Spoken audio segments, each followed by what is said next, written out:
Yan, ganyan lang ha. Oh. Okay na yan, game na yan. Tapat mo lang kami ha. Huwag mo gagawin. Okay. Oh, sige. Makuha lahat. Puslay ka. Oh, yan. Oh, palong 1. Sige.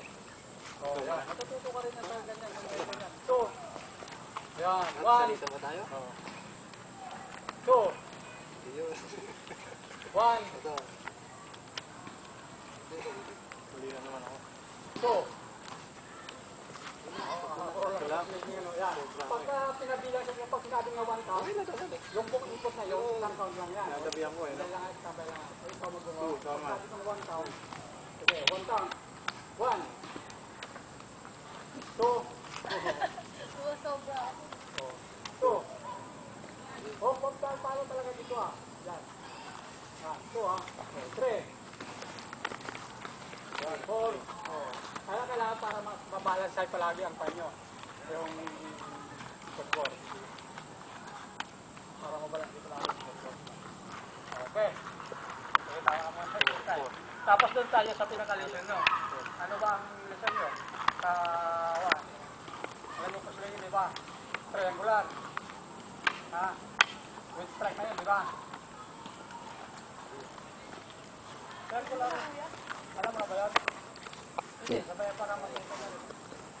Sumunod ko na lang. Ano bang ginagamit nyo triangular? Ano po?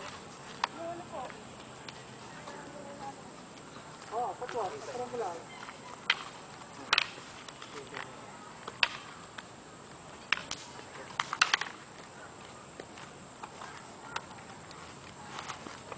Para mas maganda.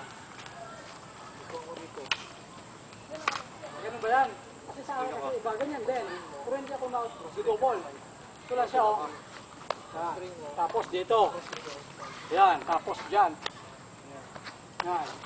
Oh. Yan ha. Tapos, truss yan. May truss din yan eh. Ha? Ito siya. Ako magbe-brace no?